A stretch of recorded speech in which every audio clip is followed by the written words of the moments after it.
Eis aí, querida Igreja do Senhor, o tema do nosso estudo nesta manhã. Graça, vinho novo, odre novo. Nosso versículo inicial se encontra na carta do apóstolo Paulo aos Efésios, capítulo 5, verso 18. Vamos ler todos juntos. E não vos embriagueis com vinho, em que há contenda, mas enchei-vos do Espírito. Glória a Deus.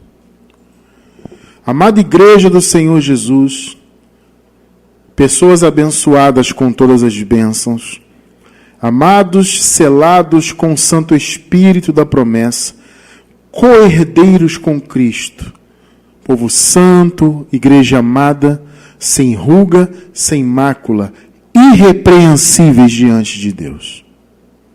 Meus amados irmãos, nós temos um chamado a levar essa palavra da graça para o máximo possível de pessoas, o nosso intuito aqui, particularmente o nosso trabalho, me refiro ao nosso trabalho, é este, né?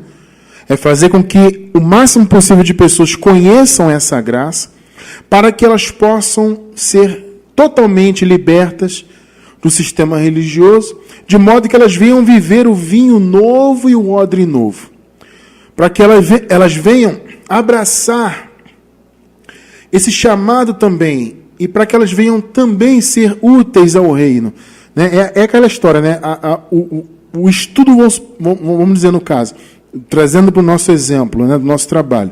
O estudo sai daqui, vai para a tua vida. Aí da sua vida já vai para outro. Aí de outro já manda para outro. Você entende que é um ciclo maravilhoso, né?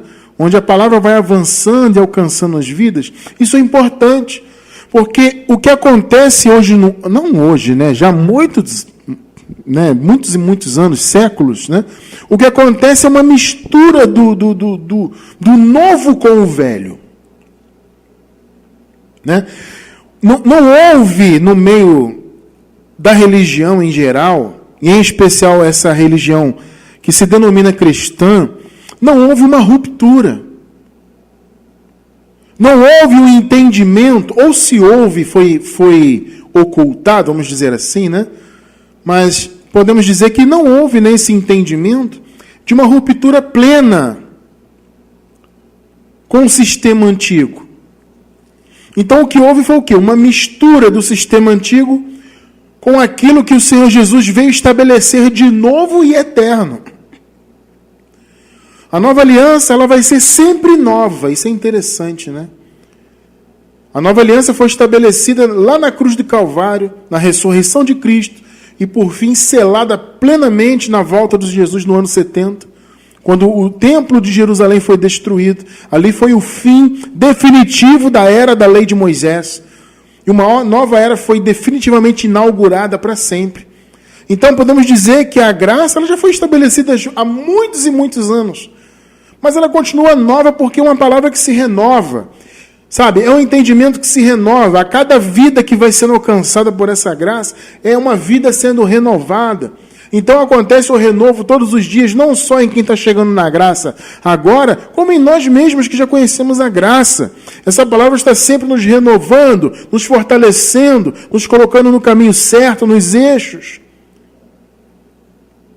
Então o povo de Deus tem um chamado a viver nisso. Mas até hoje o povo vive na mistureba de conceitos, dos pactos, das eras, né? Quando Jesus falou lá em Mateus 24, né, sobre o fim do mundo, que muitos pensam que é a destruição da terra, né, não faz nenhum sentido. O fim do mundo no grego, vem da palavra aion. A gente estudou isso com mais profundidade em nossos estudos de escatologia consumada. A escatologia bíblica, ela não é uma escatologia cósmica. Não é uma transformação física do cosmos. Não é isso que a Bíblia apresenta. A escatologia ela é pactual. Ela é o fim de um pacto para o início de um novo pacto e eterno. Então, quando Jesus fala em fim do mundo, no grego é fim de uma era. Porque a palavra aion no grego significa isso, era, um período específico de tempo. Então, a lei, ela foi estabelecida por Deus para ser um ministério de morte e de condenação. Não é isso que Paulo fala? Paulo fala sobre a lei o seguinte: o ministério gravado com letras em pedras, Paulo diz que foi um ministério de morte e de condenação. Olha só, meu irmão. Como é que alguém pode querer viver em sã consciência no ministério de morte e de condenação? A pessoa só opta em viver debaixo da lei de Moisés, do legalismo ainda do sistema, porque ela está cega espiritualmente. Porque não há qualquer condição de alguém de boa consciência, conhecendo o que está escrito a respeito da lei e da graça, querer continuar debaixo da lei. Não tem sentido isso. Então as pessoas só vivem nisso por cegueira.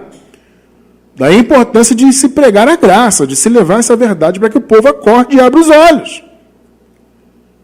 Porque o chamado da igreja não é misturar os conceitos. Jesus falou lá em Mateus 24, olha, vai vir o fim do mundo.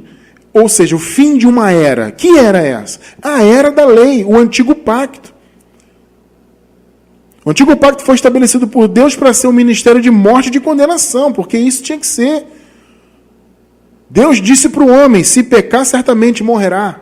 Então isso tinha que acontecer, e a lei veio para trazer essa sentença e bater o martelo. Mas a lei tinha um tempo.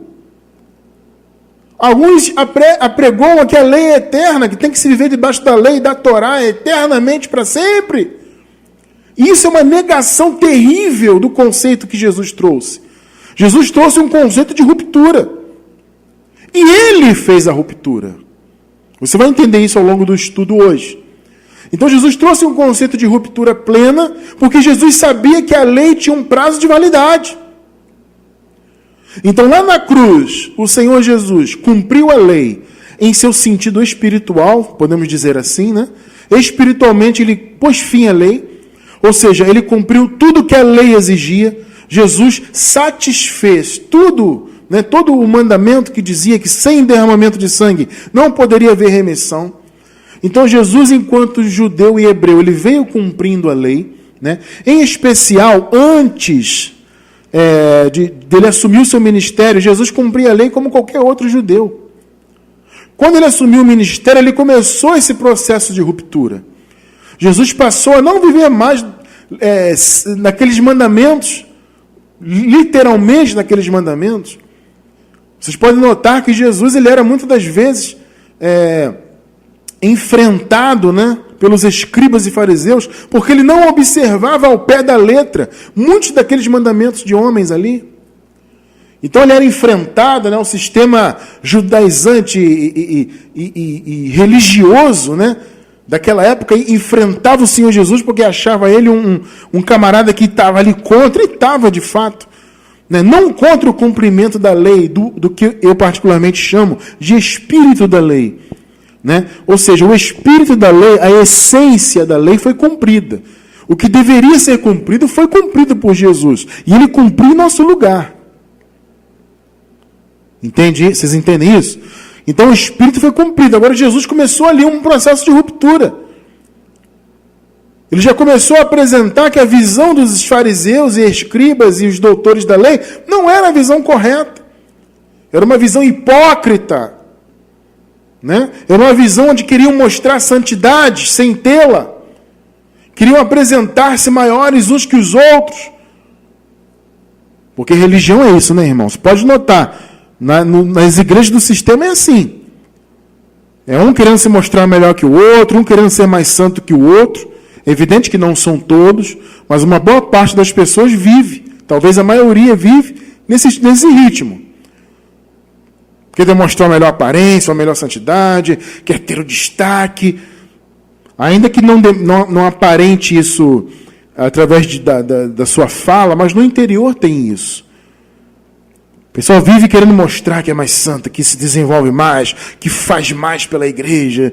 E você vê que nessas chamadas igrejas há esse tipo de coisa, de dissensões, né? De grupinhos, o grupinho de fulano contra o de cicrano. Isso existe, amado. E vocês vieram do sistema, vocês sabem do que eu estou falando. Por que há esse tipo de problema no meio da igreja? Por que não há verdadeiramente uma transformação? Por que não há uma conversão genuína no meio do sistema religioso? Sabe por quê? Porque o vinho novo está em odre velho.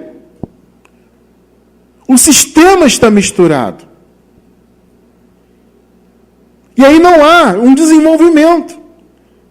Tudo se perde. Eles não bebem o vinho novo e nem o odre velho eles têm. É tudo uma mistureba terrível. Entende? Eles misturam, amado, e vivem um evangelho que não é evangelho, né? O apóstolo Paulo fala isso, olha, o Gálatas, vocês foram chamados na graça. Agora vocês estão dando ouvidos a outro evangelho. Aí Paulo diz assim, o qual não é outro. Não é tremendo Paulo falar isso? Por que Paulo falou não é outro? Porque não tem outro. Fora da graça não tem evangelho. Então o que as pessoas vivem aí fora não é evangelho. Ele se parece com o evangelho. Ele tem nome de evangelho. Eles dizem que falam de Jesus. Mas o que eles vivem é uma mistura de vinho novo com odre velho. Porque eles dizem que estão na graça, mas eles estão envolvidos pelo conceito do antigo pacto. É tremendo isso, né? Então vocês veem, muito interessante, né? O Paulo aqui ele usa a figura do vinho, né? Não vos embriagueis com vinho, em que há contenda, mas enchei-vos do Espírito. Muito interessante essa frase. E antes de nós continuarmos, eu quero abrir um parêntese bem grande e importante aqui. Sempre que a gente fala desse assunto, dessa passagem aqui em especial, é sempre bom fazer uma ressalva muito importante. Quando Paulo fala para nos enchermos do Espírito Santo, veja bem, meu irmão, isso aqui não é um chamado a você viver buscando o Espírito. É importante você ter isso na tua mente. Isso não é um chamado a viver buscando o Espírito. Isso não faz sentido nesse nosso período aqui. Nós vivemos já com a graça totalmente estabelecida. Aliás, quando nós nascemos, já nascemos com ela estabelecida. Eu acabei de falar, espiritualmente o Senhor morreu na cruz para cumprir tudo que a lei exigia. Ele ressuscitou para a justificação do seu povo e no ano 70 o templo foi destruído para que a era da lei viesse a vir abaixo, né? Literalmente com o templo veio abaixo, né? E a era da lei acabou, aquele aion acabou. O fim do mundo judaico, do mundo da lei, aconteceu naquela situação. Então, acabou. Nós já nascemos com a graça estabelecida, com as promessas já realizadas. Por isso eu afirmo com toda certeza e com toda tranquilidade, nós já nascemos selados com o Espírito. Nós temos um estudo, eu vou pedir a abençoada Ju para anotar para mim ali. Esse estudo, se eu não me engano, amado, ele está em texto. É um texto. Eu vou deixar o link desse texto para você ler, se você quiser. Já nascemos selados com o Espírito. É muito interessante o conceito que eu apresento ali naquele texto. Por que eu digo isso? Porque você já nasceu com a promessa estabelecida. Então você não tem que buscar o Espírito, você tem que ter consciência que você já o tem. Você já nasceu selado com ele, por quê? Porque você nasceu depois da obra consumada. Você nasceu depois já da graça estabelecida. Você já nasceu com as promessas estabelecidas. Então buscar o Espírito hoje é algo obtuso. É algo que é de uma cegueira espiritual que não tem tamanho. E nós vivíamos nisso, né? Eu vivi muito tempo disso na minha vida, porque eu fui pentecostal desde pré-adolescente. Eu posso dizer desde criança, né? Mas é na pré-adolescência ali que a gente começa a ter noção, né? Enquanto você é criança, você vai mais à igreja ali, mais para brincar, para encontrar as coleguinhas, né? E tudo mais. Se bem que os conceitos já vão sendo implantados na mente, né? É bem verdade. Você é criança, você está mais preocupado em brincar, em ver o coleguinha, mas os conceitos estão sendo enfiados na tua mente ali. Né? Isso é verdade. Mas você começa a ter uma noção e começa a se envolver mais a partir da pré-adolescência. Pelo menos assim foi a minha situação. Então eu comecei a me envolver ali, né, e comecei com essa coisa de buscar o Espírito. Eu vivia desesperado porque eu achava que o Espírito estava fora de mim, estava distante, então eu vivia buscando, tentando alcançar o Espírito. Né? E assim muitos irmãos estão aí hoje. Muitas dessas denominações, em especial as pentecostais e neopentecostais, todas elas têm esse culto de busca do Espírito Santo. Venha domingo, irmão, pela manhã, vamos buscar o Espírito. Entende? Como se o Espírito não fosse, como se nós não fôssemos a casa do Espírito. Como se a igreja já não tivesse recebido a promessa. Então, quando Paulo fala enchei-vos do Espírito, não é que você tem que buscar o Espírito. Não é que você esteja vazio do Espírito Santo em si. 1 Coríntios, vamos ler o capítulo 3, os versos 9 e o 16. Vamos ler juntos, vamos lá. Porque nós somos, olha só, amados, cooperadores de Deus. Né? Paulo está falando dele, do ministério dele. Nós somos cooperadores. Vós sois o quê? Lavoura de Deus. Agora veja, e edifício de Deus. A palavra edifício, aqui no grego, significa uma construção que servia como moradia. Então, edifício é isso, é uma morada. Então, nós somos cooperadores, vós sois a lavoura e a morada, e o edifício de Deus. 16. Não sabeis vós que sois o templo de Deus, e que o Espírito de Deus habita em vós? Olha a pergunta do Paulo, uma pergunta retórica, né? Na verdade, ele está aqui argumentando. Ô Coríntios, vocês não estão sabendo disso aí, não? Vocês são o edifício de Deus. Ou seja, vocês são a morada de Deus. Vocês são o templo. E, aliás, é bom fazer uma ressalva, né? Não são templos no plural. Ah, nós somos templos de Deus. Não, não existem templos. Existe o templo. Todos nós juntos somos o templo. Vocês estão entendendo isso? Então o Senhor habita em nós. O Espírito de Deus habita em nós. Aí você vai dizer assim, mas irmão Cristiano, nós vemos lá na igreja, né? Chamada igreja primitiva, naquele início ali, os irmãos buscando, os irmãos sendo batizados. Amado, obviamente, ali eles estavam no período de transição. Por isso que eu falei, inclusive no nosso estudo de graça, música e poesia, se eu não me engano foi o estudo número 9, né?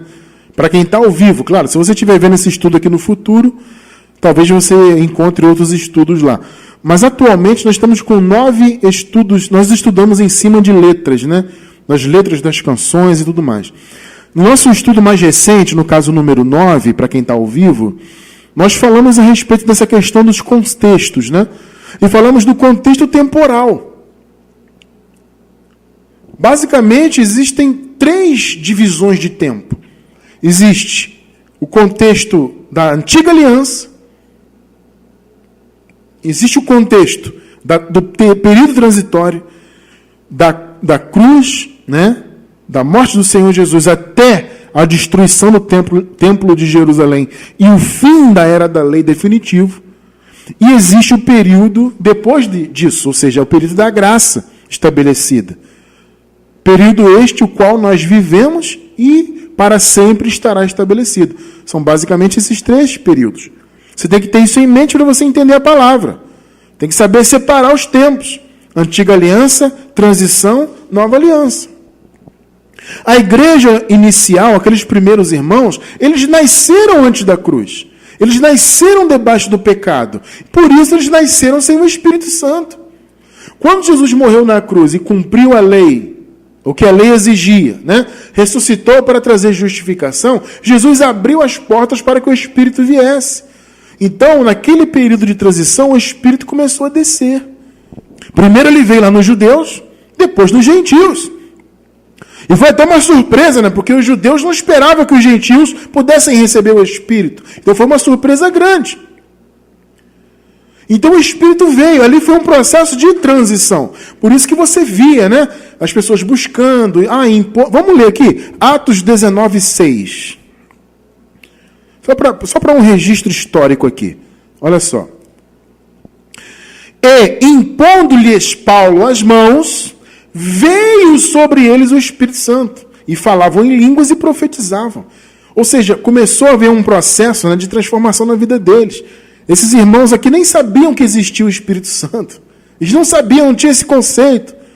Então as pessoas pegam esse texto hoje aqui e colocam como prova que você tem que buscar o Espírito. Isso não faz sentido. Porque as pessoas que falam isso não têm noção dos tempos. Elas não entendem que já nascemos com a obra estabelecida. Elas não entendem que a graça já foi totalmente estabelecida, inaugurada e firmada. Elas não têm essa noção do período transitório. Então elas querem comparar a nossa experiência hoje com a experiência daquela igreja. Não faz sentido, são experiências diferentes. Então quando Paulo fala em enchei-vos do Espírito, ele não está falando, olha, você tem que buscar o Espírito Santo. Não. Primeiro que Paulo está escrevendo para uma igreja ali, obviamente com irmãos que já haviam recebido o Espírito ali. Primeiro ponto. Quando ele fala encham-se do Espírito, você já vai entender bem isso, a gente vai explicar um pouquinho melhor. Então ele está dizendo, venha buscar o Espírito. Não. Isso aqui, né, esse caso de Atos 19, foi um caso até isolado, eu diria. Né? Porque houve um encontro ali de alguns irmãos. Aí vocês foram batizados? Fomos batizados no batismo de João, né, que era o batismo conhecido ali. Não, tudo bem, mas e o Espírito Santo? A gente não sabe que existe Espírito Santo. Vocês entendem? Foi uma coisa de um período de transição, né, e foi um acontecimento não normal.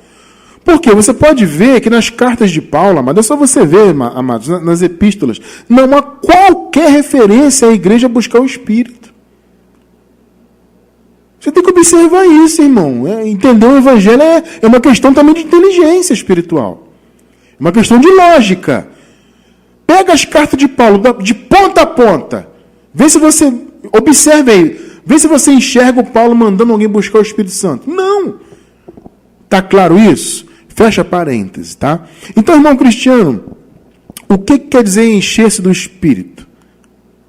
É interessante o Paulo usar essa figura do vinho, né? Antes de responder isso, vamos entender essa figura. Por que o Paulo usa a figura do vinho? Evidentemente, porque o vinho, né, ele traz embriaguez. A embriaguez, ela atua aonde? Onde, melhor dizendo? Onde a embriaguez atua? Aqui, na mente. A embriaguez, ela é um quê? Um domínio, né? Que é algo químico toma conta do cérebro. No caso, o álcool, né? Então ele domina a mente. Então você vê que a pessoa que está embriagada, ela está fora de si. Ela não é ela de verdade. Observe isso. Tanto que o problema das bebidas alcoólicas não é você ingerir a bebida, é você se embriagar. Você não vê na Bíblia uma proibição a pessoa ingerir bebida alcoólica. Não existe isso. O que existe é um alerta para a embriaguez. Isso o eleito de Deus não deve se envolver. Não deve. Entende isso? Não se envolva com bebida alcoólica. Cristiano, mas eu estou na graça. Tudo bem, amado. Eu não estou dizendo para você não beber bebida alcoólica, não. Você sabe da sua vida. Agora, pelo menos controle-se. Eu não quero aqui ficar trazendo proibição para a tua vida. Não é isso. Mas controle-se. O problema é que as pessoas não se controlam. Na maioria do caso, a pessoa se envolve com bebida alcoólica, ela não quer parar de beber. Ela não quer beber socialmente, ela quer encher, como se diz o termo, né? Encher a cara.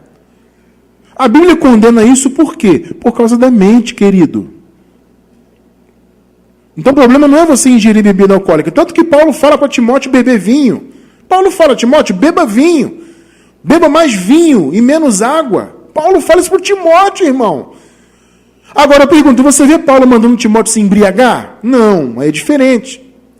Então a embriaguez, ela atua na mente. Então a figura de Paulo é essa. Não se embriaguem com vinho. Não se encham de vinho. Encham-se, embriaguem-se. Ou seja, encham a sua mente do que é espiritual. Veja, não é buscar a presença do Espírito Santo, não é isso. É você encher a sua vida de coisas espirituais. Está entendendo o que é encher-se do Espírito? É você encher sua mente de coisas espirituais. De adoração a Deus, de louvor, Percebe? Encher sua mente da palavra. Isso é você encher-se do Espírito. Então Paulo faz esse jogo, ele usa o vinho como uma metáfora, né? E eu estou aproveitando essa metáfora de Paulo e fazendo a minha hoje aqui, já que o tema é sobre vinho novo e odre novo, né? Então estou misturando aqui as metáforas de propósito. Para você entender que vinho é o quê? Atua na mente. Então Paulo está dizendo, gente, cuidem da mente de vocês, não se encham de vinho. Porque na embriaguez existe contenda, é carne. Encham-se do Espírito. Embriaguem-se do que é espiritual. Ou seja, encham a mente de vocês do que é espiritual. Porque, meus irmãos, vejam bem, a nossa mente, ela está à mercê de dois tipos de influência, né? E a maioria de vocês que conhecem a graça, aliás, todos vocês que conhecem a graça sabem quais são essas influências. Mas para você que é novo na graça e está chegando agora, veja só as influências que a nossa alma pode ter. Gálatas 5,17. Aliás, esta é a verdadeira batalha espiritual, né? É bom que se diga. Porque a carne luta contra o espírito, e o espírito contra a carne. Percebe? E estes se opõem um ao outro, para que não façais o que quereis. Vocês estão observando que há duas influências, a carne e o espírito. No meio desses dois campos, ou melhor, no meio dessas duas influências, está um campo de batalha chamado alma. A nossa psique, a nossa mente humana. Então a nossa mente humana, ela recebe a influência da carne e recebe do espírito. Essa luta da carne contra o espírito, ela acontece na alma. Porque, por um lado, a carne influencia. Porque a carne, amada, a natureza humana, ela tem vontades. A carne tem anseios, né? Então, ela influencia com esses anseios. E o espírito tem o quê? O antídoto contra isso. E o meio que o espírito usa, e o instrumento que ele usa para combater as atuações da carne é o quê? É a palavra de Deus. A palavra é a arma do espírito contra a carne. Então a carne luta contra o espírito contra a carne. Onde acontece esse campo de batalha? Na alma. Tá? Então é importante você entender que se encher do Espírito, você já tem o Espírito Santo. Isso é uma coisa. Agora, porque o Espírito Santo, deixa eu explicar bem, ele habita no seu espírito. Está entendendo? A palavra diz que aquele que se une ao Senhor é um espírito com ele. Ou seja, o Espírito Santo habita em nosso espírito. Agora, encher-se do Espírito é encher não o seu espírito. O seu espírito já está cheio, já está pleno. É encher a sua alma. Então, encher-se do Espírito é encher a sua alma das coisas espirituais. Então, veja, vamos ver o contexto de novo. Efésios 5, vamos ler o 18 e 19. Vamos ler o 18 de novo e junto o 19, olha só. E não vos embriagueis com vinho, em que há contenda, mas enchei-vos do Espírito. Olha o 19. Falando entre vós em salmos, olha aí, ó, e hinos e cânticos espirituais, cantando e salmodiando ao Senhor em vosso coração. Coração é alma, percebe? Coração é a mente, é o intelecto, é a psique.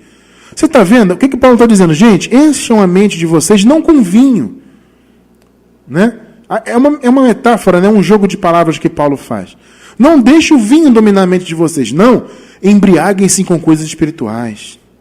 Encham a sua mente de coisas espirituais. E, consequentemente, você também vai ter atitudes espirituais. Percebe a importância disso?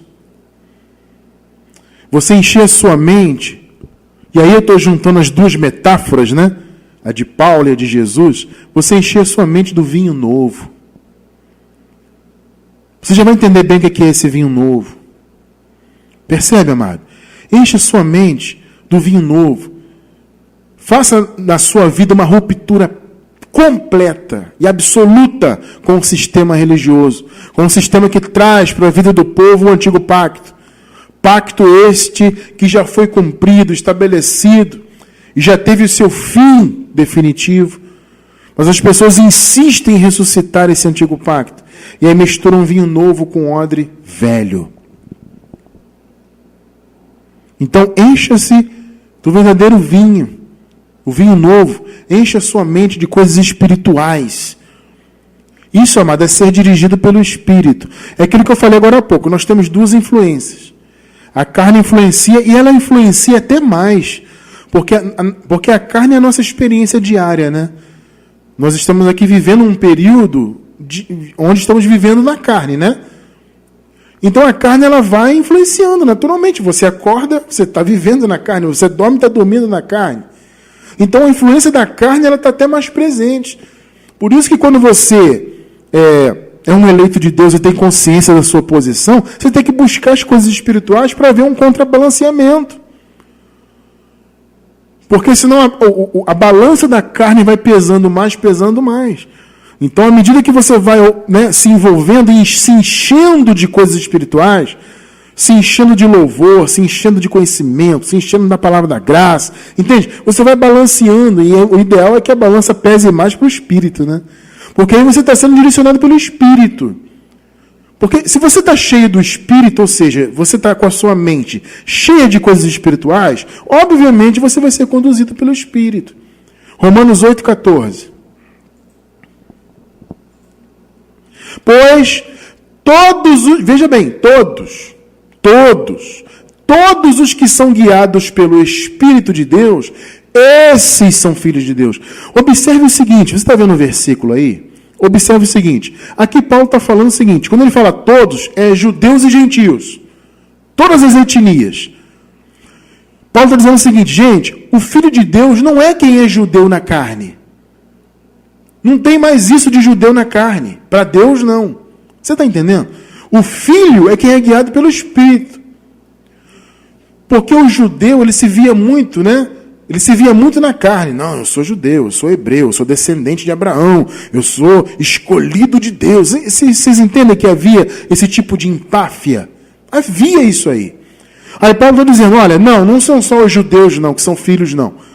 Os judeus e os gentios são. Mas não os judeus que vivem na lei. Não os judeus que não receberam o Messias. Esses não, são os que são guiados pelo Espírito. Então, quando ele diz todos os que são guiados pelo Espírito, ou seja, judeus e gentios, esses são filhos de Deus. Não é filho de Deus quem é descendente de Abraão na carne. Pegou? Então, a característica dos verdadeiros filhos de Deus, meus irmãos, é serem guiados pela direção do Espírito. Essa direção está onde? Na alma. Quando você está cheio de coisas espirituais na sua alma. Entende? Então temos que ser guiados pelo Espírito, pelo vinho novo, pela graça, pelo novo pacto. Gálatas 5, 18 e 25. Mas, se sois guiados pelo Espírito, e os verdadeiros filhos são, né? Olha só, irmão, veja bem, não estás debaixo da lei. Será que eu preciso dizer mais alguma coisa aqui? Não. Se sois guiados pelo Espírito, não estás debaixo da lei. Ou você é guiado pelo Espírito, ou você é guiado pelo sistema religioso, pela lei. Ou pela mistura de lei com graça que o sistema faz, né? Entende? Não dá para ser guiado pelas duas coisas. Ou é pelo Espírito ou é pelo legalismo. Se vivemos, aí o 25, né? Se vivemos pelo Espírito, andemos também pelo Espírito.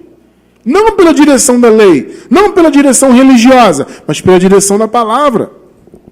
Ser guiado pelo Espírito, ser guiado pela palavra. Vocês estão começando a perceber? Então, o teu chamado, amado, é você se envolver com o verdadeiro vinho. É você encher a sua mente do verdadeiro vinho espiritual. O vinho novo. Em odre novo. Não misture. Vamos ver agora Jesus falando disso? Vamos ver a metáfora de Jesus do vinho? Mateus capítulo 9, verso 17. Vamos ler juntos aí. Nem se deita vinho novo em odres velhos. Jesus começa a sua metáfora falando de um pano novo sendo remedado num pano velho, né? É interessante isso também, né? Porque o pano novo, ele ainda não foi, isso naqueles tempos, né? Hoje em dia, obviamente, existe uma modernidade muito maior na confecção dos tecidos, né? Existem tecidos que encolhem? Ainda existe. Mas naquela época era muito mais. Os tecidos se encolhiam muito. Então, a pessoa tinha sua roupa, quando a roupa era lavada, havia um encolhimento, né? Então, Jesus fala assim, você não pode colocar um remendo, né, de pano novo numa roupa velha. Por quê? Porque o remendo, obviamente, ia encolher com a lavagem e arrebentar. Então ia se perder. E aí ele passa e fala desse conceito. Eu vou me ater mais à questão do vinho por causa do título do tema de hoje, né? Então ele segue esse raciocínio usando, além da metáfora dos panos novo e roupa velha, no caso, né? Ele também segue aqui com o raciocínio do vinho. E ele diz, nem se deita, nem se coloca vinho novo em odres velhos. Do contrário, se rebentam. Derrama-se o vinho e os odres se perdem. Aí Jesus diz, mas o correto é o quê? Deitar ou pôr o vinho novo em odres novos. E assim ambos se conservam. Perceba uma coisa, o que você consegue enxergar aqui? No meu modo de entender, o Senhor Jesus está trazendo aqui um entendimento de ruptura plena. Você consegue observar isso comigo aqui? Principalmente na segunda parte do versículo. Deita-se vinho novo em odres novos. Em outras palavras, o que Jesus está dizendo? Gente, é tudo novo. Pegou? Se o vinho é novo, o odre também é. Não pode misturar os dois. Amado, o que é o odre? O odre era um recipiente feito de couro de animais. Geralmente era de carneiro, né? Então eles faziam aquele recipiente para colocar o vinho. Geralmente, né? Colocar líquidos, no caso, mas usava-se muito para vinho, no caso. Quando o odre era novo, o vinho era colocado dentro do odre e o vinho fermentava. O que a fermentação faz? A fermentação, ela traz gases, né? Então aqueles gases faziam com que o odre esticasse. Então o odre velho, ele já tinha sido muito esticado pelos vinhos. Então se você pegava um odre já muito utilizado se você pegasse na época e colocasse um vinho novo, aquele vinho ia, né, ele estava novo, não tinha sido fermentado plenamente, então isso na metáfora, né? Então o vinho, ele ia continuar o seu processo de fermentação, ia liberar gases e estourar o odre. Ou seja, não haveria proveito nem do odre e nem do vinho. O que é mais importante, o odre ou o vinho? Obviamente era o vinho. Mas você perdia os dois, porque o odre estourava e o vinho se perdia. Então Jesus propõe o quê? Ele propõe uma ruptura plena. Olha, gente, a partir do meu ministério aqui, eu estou aqui cumprindo a lei. Eu vim para isso. Não vai se passar um tio da lei que não seja cumprido. Eu vou cumprir. Mas a partir da minha vinda aqui, tudo que eu estou estabelecendo aqui, eu estou propondo algo totalmente novo. Esse é o ponto de Jesus. É vinho novo, odre novo. Eu não vim aqui para misturar. Porque, amado, olha só, deixa eu falar uma coisa para vocês. Existem algumas pessoas que pegam essa passagem aqui em especial e dizem o seguinte, olha, Jesus está preocupado com o odre velho. Observe que é um entendimento que, se você parar para pensar, a princípio tem uma lógica. É sempre assim, né? O sofisma, ele é isso. O sofisma, ele é um argumento que ele parece ter lógica. mas ele não tem fundamento. Ele tem uma lógica aparente, mas quando você vai no fundamento, você vê que não tem fundamento. É uma casa construída sobre areia. Cai por terra. Entende? Mas a princípio você, porque, olha só, não se deita vinho novo em odres velhos, do contrário, eles se rebentam. Derrama-se o vinho e os odres se perdem. Jesus parece demonstrar que realmente o interesse no odre. O odre velho, ele representa o quê? O que é antigo. Obviamente, está muito claro isso, não tem que explicar. O odre velho representa o que é antigo. Ou seja, representava aquele antigo sistema. Você está percebendo? Odre velho representa o quê? O antigo sistema. Aí Jesus parece demonstrar um interesse no odre, porque ele poderia dizer o seguinte: do contrário, se rebentam e derrama-se o vinho. As pessoas argumentam isso. Está vendo? Jesus poderia falar só do vinho, mas ele também falou que os odres se perdem. Então Jesus queria que o odre continuasse. As pessoas falam isso, principalmente o pessoal da Torá. Tem um pessoalzinho da Torá aí, né? Que diz que o povo de Deus tem que viver e cumprir a Torá na letra, literalmente. O que é patético e absurdo e ridículo e herético, o que é pior. Né? Mas eles insistem com esse negócio. Aí eles pegam essas passagens e fazem essas distorções. Então, Jesus está preocupado com vinho novo? Sim, mas ele também está preocupado com o odre velho, para que o odre não se perdesse. Irmão Cristiano, como se explica essa preocupação de Jesus com o odre aqui na metáfora? Se explica que ele, Jesus, estava cumprindo a lei. É evidente que o odre velho não podia se perder naquele período. Percebeu? Jesus não podia abandonar, amado, o cumprimento da lei. Ele veio para cumprir. Mas uma vez que ele cumpriu, pronto, a função do odre velho acabou. Essa história que o odre velho tem que continuar é herético. A preocupação de Jesus com o odre velho aqui na metáfora não é que ele tinha que ser eterno, é que ele tinha que cumprir o seu período. Qual foi o período do odre velho, daquele sistema velho e antigo? Foi a destruição do templo de Jerusalém. Jesus, eu vou repetir, Jesus morreu na cruz, cumpriu a lei espiritualmente, ressuscitou para a justificação, e depois, no ano 70, o templo foi destruído. Israel foi julgada por Deus, houve tudo aquilo que a gente já estudou, inclusive, na escatologia consumada. Ponto. Acabou a era da lei. Acabou aquele aion. Então o odre velho teve seu fim. O que Jesus propõe, e que esse pessoal da Torá e tantos outros aí, né, que querem que o povo viva na lei, querem que o povo guarde sábados de 24 horas, querem que o povo fique dando dízimos, né, e faça sacrifícios e passe óleo. Sabe esse sistema da lei? Muitos querem, a maioria aí do sistema quer que o povo viva nisso. Então eles ficam pegando esses detalhes e distorcendo. Olha, Jesus está preocupado com o odre velho. Não, ele estava preocupado naquele período. Ele tinha que cumprir. O odre velho tinha que cumprir o seu objetivo. E cumpriu, acabou.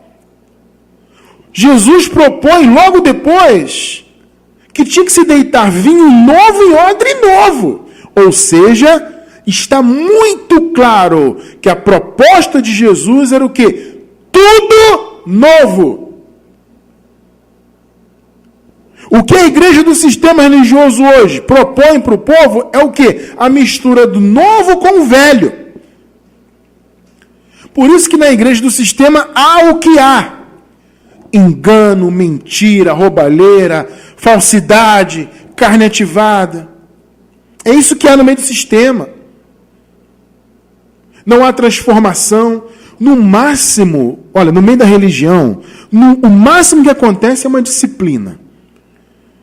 As pessoas se apegam muito nisso, né? Ah, mas Cristiano França, o meu familiar ali, ele era um beberrão, um cara que vivia arrumando confusão. Ele entrou para a igreja católica, ele mudou. Ele entrou para a Assembleia, ele mudou. Não, mas ele mudou porque ele foi disciplinado. Tudo bem. Agora, Ser transformado é outra coisa. Ser verdadeiramente convertido a Cristo é outra coisa. É mais do que você ser apenas disciplinado. A religião, no máximo, ela disciplina alguém. E por meio do medo, hein? É bom que se diga, né? Por meio do medo, por meio do engano, por meio da heresia. Mas transformar não transforma. Trazer herança na mente não traz. Trazer descanso não traz. Por quê? Porque está contrário ao que Jesus ensinou. Jesus disse, olha, não se pode colocar vinho novo em odre velho. Porque vai explodir, o vinho vai se perder e o odre também. É o que acontece no meio aí. Eles não vivem nem na lei, nem na graça. Eles vivem uma mistureba terrível. Aliás, na lei eles vivem, né? Eu vou até me corrigir. Na lei eles vivem sim. Eles vivem em que sentido? No sentido de que se você cumpre um requisito da lei, você é obrigado a cumprir todos. Mas eu digo que eles não vivem é o seguinte, eles não vivem plenamente na lei. Eles cumprem um mandamento, 2, 3 no máximo. Então eles não vivem plenamente a lei e muito menos a graça. Dizendo novo pacto, ou seja, quando este pacto que Jesus estabeleceu é chamado de novo, ele, Jesus, tornou o quê, irmão? Leia comigo. Tornou antiquado o primeiro. Pelo amor de Deus, gente, está claro. E, olha só, e o que se torna antiquado e envelhece, perto está de desaparecer. Olha só, o que se torna antiquado envelhece. Ou seja, a proposta de Jesus era que o que fosse antiquado e estivesse envelhecido permanecesse? Você percebe que esse raciocínio dos judaizantes é errado? Você percebe que a preocupação de Jesus com o odre velho, na metáfora, é porque esse odre ainda estava ali valendo para aquela época, mas não significa que esse odre tinha que ser eterno. O vinho novo é colocado em odre novo. O odre velho tinha período de validade. Ah, mas irmão Cristiano, aqui está dizendo que está perto de desaparecer. Quer dizer, não desapareceu. Amado, é claro que desapareceu. O que nós falamos agora há pouco? Foi quando? Foi no templo, na queda do templo. Essa passagem aqui, esta carta e todas as demais, foram escritas antes da queda do templo. Você vê a importância de você contextualizar o tempo? Aquilo que eu falei no estudo lá da Graça, Música e Poesia, para você entender a palavra, tem que contextualizar também o tempo. Tem que haver uma contextualização temporal. Então, essa carta aqui foi escrita em que tempo? Antes da queda do templo. Por isso que o texto está dizendo, perto está de desaparecer. Estava perto mesmo. Isso aqui foi escrito aqui, por volta do ano 50 e pouco, a carta, né? Faltava pouco tempo, então, relativamente, né? Faltava muito tempo, depende do ponto de vista, né? Vamos dizer que a carta foi escrita aí no ano, sei lá, 57, 58, por aí, 56, em meados do ano 50.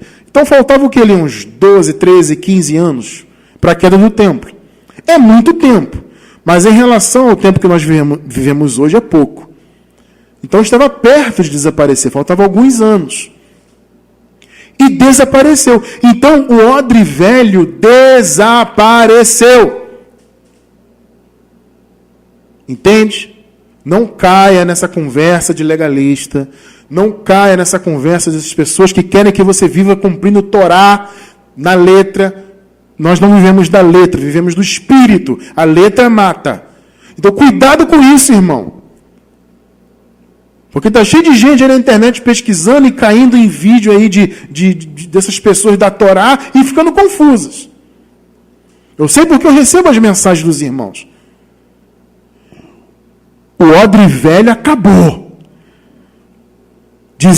Chamando de novo pacto, ele tornou antiquado o primeiro. O que se torna antiquado envelhece. Olha aí o odre velho. Pegou a metáfora aí? Perto está de desaparecer. E, para nós, já desapareceu, porque o templo já caiu e a era da lei veio abaixo. Então você percebe, a preocupação de Jesus com o odre velho não é que o odre tinha que ser eterno, é que ele tinha um prazo de validade, mas ele ia acabar, estava velho.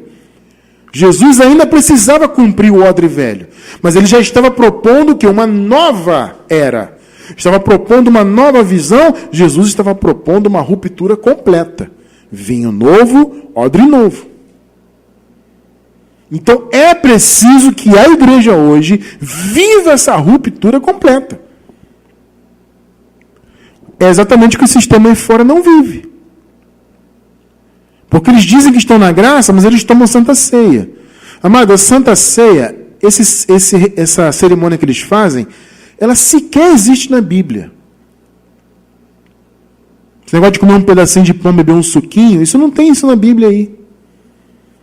Isso é o quê? É um resquício da Páscoa. É uma cerimônia inspirada na Páscoa. É uma cerimônia baseada no que os coríntios faziam, que já era algo inspirado na Páscoa, e que era uma infantilidade dos coríntios, porque eles faziam tudo errado, porque a proposta de Jesus na última ceia, na última Páscoa que ele fez, não era essa, dos coríntios. Nós temos estudo no nosso canal que explica isso aí. Tá? Eu não vou entrar muito nisso, que já tem estudo aí que explica isso aí. Então eles dizem aí no sistema, estamos na graça, mas come Páscoa. Ou pelo menos uma cerimônia parecida e inspirada na Páscoa. O que não deixa de ser a Páscoa. Eles dizem que estão na graça, mas mandam o povo jejuar. Sendo que Jesus ensinou o quê? Olha, enquanto os meus convidados estão... Enquanto eu, o noivo, que agora é o esposo, né? Estou com os meus convidados, eles não podem jejuar. Jesus deixou claro, enquanto eu estou com eles, não tem que jejuar, eu estou com eles. Então, quando alguém manda você jejuar, está dizendo que Jesus não está contigo. Vocês entendem que as pessoas não percebem essas coisas?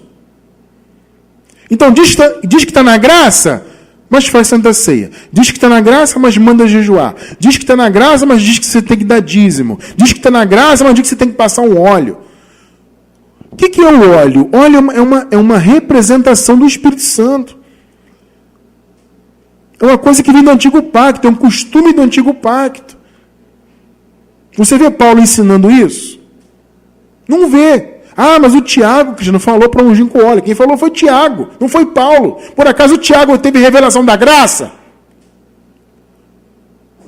Onde você encontra na Bíblia Tiago com revelação da graça? Não, quem teve revelação da graça? O Paulo. Você vê Paulo ensinando sobre passar óleo na cabeça? Mas o povo aí diz que está na graça e passa óleo na cabeça, e faz jejum, e toma ceia, e guarda sábado, e dá dízimo, e sacrifica. Isso não é graça. Isso é vinho novo em odre velho. Vou repetir. A proposta de Jesus era uma ruptura total. Vinho novo, odre novo, tudo novo. Qualquer resquício do antigo é heresia, é maldição, é anátema. Gálatas 5:9. Um pouco de fermento leveda a massa toda. Um requisito da lei que você cumpre, um só, a sua massa inteira está levedada. Tudo estará comprometido. Um requisito que seja da lei na tua vida, você estará debaixo de maldição. O irmão Cristiano está inventando isso? É a palavra.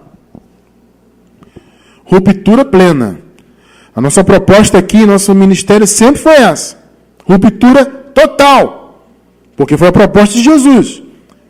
E foi o que Jesus, já ressuscitado, revelou ao apóstolo Paulo. Ruptura total. Vinho novo, odre novo. Irmão Cristiano, quando que o vinho novo foi colocado no odre novo? Na cruz. E no ano 70. Porque, na verdade, esses três... A gente já explicou isso lá na escatologia, né? Esses três eventos, na verdade, configuram uma única obra de salvação. A morte na cruz, a ressurreição e a parousia no ano 70. Esses três eventos, na verdade, configuram uma única obra. Então Jesus concluiu tudo isso. E com a queda do templo e o julgamento de Jerusalém, o fim da lei acabou. Entende? Então Jesus colocou o vinho novo definitivamente no odre novo. Ele inaugurou um novo caminho lá na cruz, caminho este que foi plenamente aberto com a queda de Jerusalém. Hebreus 10, 19 e 20. Tendo, pois, irmãos, ousadia. Olha, amado, para você romper, tem que ter ousadia. Se não tiver ousadia, se não acreditar verdadeiramente no que Jesus fez, você não consegue romper com o sistema. Tendo, pois, irmãos, ousadia para entrarmos no Santíssimo Lugar, pelo sangue de Jesus. Está vendo? Foi o sangue dele que inaugurou. Pelo caminho que ele nos inaugurou. Caminho novo e vivo. Olha aí. Caminho o quê? Novo. É uma proposta de ruptura plena. É um caminho novo. Não tem espaço para odres velhos. O odre velho foi até a queda do templo. Acabou a era da lei, acabou o odre velho. O vinho novo foi colocado no odre novo. Caminho novo e vivo, que ele nos inaugurou. Através do véu, isto é, da sua carne. Ao entregar sua carne para morrer e derramar o seu sangue, o Senhor abriu um caminho, né, um novo e vivo caminho. Percebe? Tudo novo. Graça a isso. Vinho novo, odre novo. Então, se você tiver que se embriagar, metaforicamente, né, embriague-se com vinho novo. Encha sua mente do vinho novo, da graça. Encha-se do Espírito, ou seja, encha a sua mente de coisas espirituais. Encha a sua mente do novo caminho. Você que está chegando novo na graça agora, irmão, o chamado para você é ruptura total. Porque nós fomos escolhidos por Deus. Fomos feitos por Deus boa semente. Sabe para que Deus nos fez boa semente? Para que nós pudéssemos glorificar a graça dele. Então, o meu chamado e o seu, o nosso, é glorificar a graça. O nosso chamado é viver o vinho novo dentro do odre novo e glorificar a graça. Vamos encerrar com Efésios 1, versículos 5 e 6. Nova versão internacional essa aqui, tá? Em amor nos predestinou para sermos adotados como filhos por meio de Jesus Cristo, conforme o bom propósito da sua vontade. Para quê? Para o louvor da sua gloriosa graça. Pegou o teu chamado? Hã? Para o louvor da graça. Você foi chamado para isso. Graça esta que ele nos deu gratuitamente no amado. Por meio de Jesus, o nosso amado, a graça chegou até nós. Aquilo que ele propôs lá no início do seu ministério, que nós lemos, vinho novo em odres novos, o Senhor inaugurou. Ele morreu, ressuscitou e na sua parousa destruiu a era da lei. Inaugurou plenamente a graça. Colocou vinho novo em odre novo e hoje nós temos que viver assim, porque essa é a proposta. Misturou vinho novo com odre velho, misturou o vinho novo que é Jesus, o vinho novo que é a graça, com Torá, com guardar sábado, com dízimos, santas ceias, jejuns, sacrifícios, misturou, é derrocada, é maldição, é anátema. O chamado é viver plenamente a graça. Você viu aqui, você foi eleito por Deus para o louvor da graça dele. Não para viver misturando lei com graça. Não para viver misturando a antiga era com a nova era da graça. Não para misturar vinho novo com odre velho. Você foi chamado para viver o vinho novo em odres novos. Vamos então cumprir o nosso chamado, vivendo em graça, em nome de Jesus.